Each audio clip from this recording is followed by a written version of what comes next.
is not a political motive or a political explanation, but it may be well below the surface. It may be obscured because of the interests of the parties or the importance of the parties concerned. It's easy to believe the current story that a demented soldier made a decision unrelated to political reality for personal or local reasons. But of course, we live in a period now when archives are being opened, and there is little doubt in my mind that the opening, for example, of the KGB archives will reveal a greater depth to these issues, and may throw some light in what historians have suspected was an implication, an involvement in Siad Barre's coup d'etat. It has been mentioned as a possibility by several writers, but no one else to date has produced the hard evidence. But that may now be possible. A few days later, on the 21st of October 1969, Radio Mogadishu announced that Major General Siad Barre had staged an allegedly bloodless coup. Relentlessly making decisions, he quickly consolidated his position.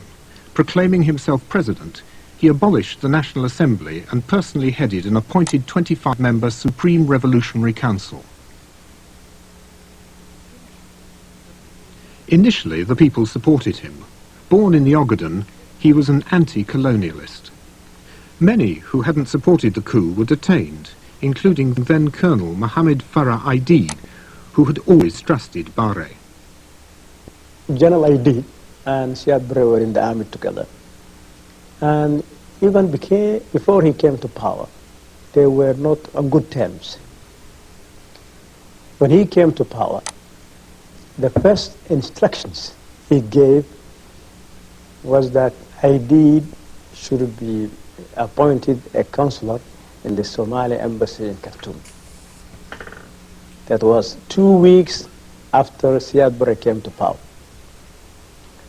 General Aidid refused. And within 2 weeks, again, he was put in jail. And he remained in jail for 6 years. So there was no love lost between the two. Attempting to do away with clan ties, he appointed people on merit, not clan affiliation. It was a refreshing break with tradition, but it would not last.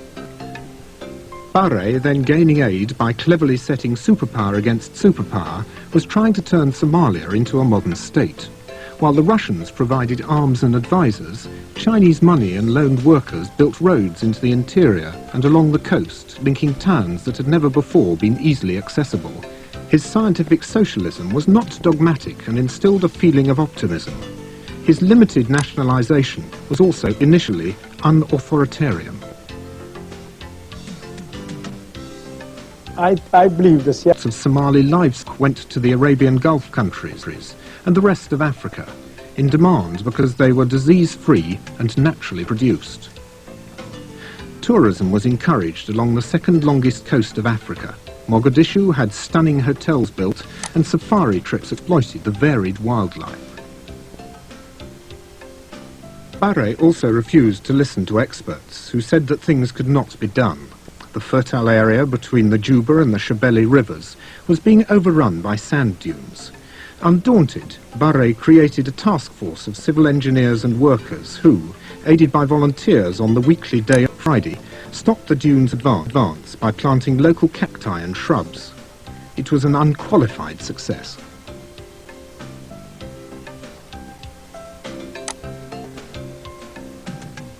Things were going very much Siad Barre's way. In 1974, he became chairman of the Organization of African Unity, hosting meetings of African heads of states. Having traditionally close ties with Arabia, it was no surprise when he took Somalia into the Arab League. Barre's prestige and international reputation soared. Even in the West, he was admired as a pragmatist, influenced by the Soviets, but engulfed by them. The Soviets, though, were still anxious to consolidate their aims, and wary of ongoing Western construction projects, the Americans in Ethiopia and a growing Chinese influence signed a treaty of friendship and cooperation with Barre in 1974.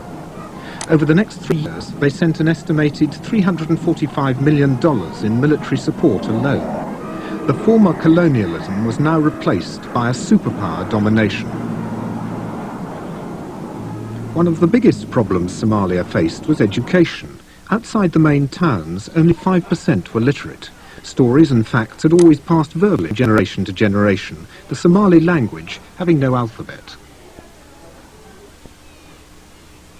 It took the force of a military government, of Siad Barre's regime, and this is one of his positive achievements, to settle this and make a decision, and the Roman alphabet was accepted. The Saudis didn't like it. Barre's other great skill involved the coexistence of Islam and Italian-inspired Roman Catholicism within a supposedly atheist Marxist-Leninist state. Barre, a chain-smoking insomniac, was now running the government as a personal enterprise, and resentment was building up. However, with an economy relying for the most part on aid rather than adequate production, it began to founder. Corruption was rife. Tax avoidance a national sport. An unofficial clan-based cash economy bypassed the financial institutions, emptying the government's coffers.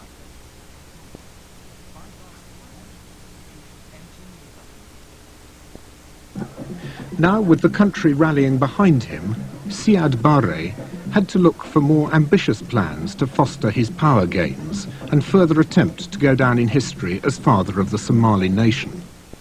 One belief that would always unite the race was that ethnic Somalis in the neighbouring Ethiopia and Kenya should be reunited with Somalia. Secretly, he started training a rebel movement, the Western Somali Liberation Front, within the disputed areas. At first, the clandestine aggression went well. Emboldened by the fact that the pro-Western Emperor Haile Selassie had been deposed, Barre launched a full-scale attack on Ethiopia in July 1977. I personally, at the time, when asked, advised the Somali government not to intervene in the Ogaden. Privately, the Somali government recognized they had made a mistake when the Americans and the Russians and their sycophants, the Cubans, and even in those days some of the Yemen regimes appeared to turn on the Somalis, even though the Somalis were very confident of the moral superiority of their position. But the consequences of this invasion were a complete surprise to Barre. With Mengistu's Ethiopia ideologically ripe for takeover, the Soviets changed sides in November and instead gave Mengistu Cuban and East German troops to combat Somalia. They mercilessly and indiscriminately devastated Hargeisa. Infuriated, Barre ordered all Soviet advisors to leave immediately. However, with no financial or military support, he was forced to retreat from the Ogaden in March 1978.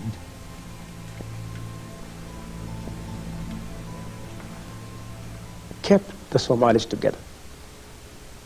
They always felt that they had an enemy in Ethiopia. So sometimes to keep the unity of the people, you have to cultivate an invisible enemy. And that invisible enemy was Ethiopia. And that aim was Greater Somalia. He took that dream out of them. And there was no cohesive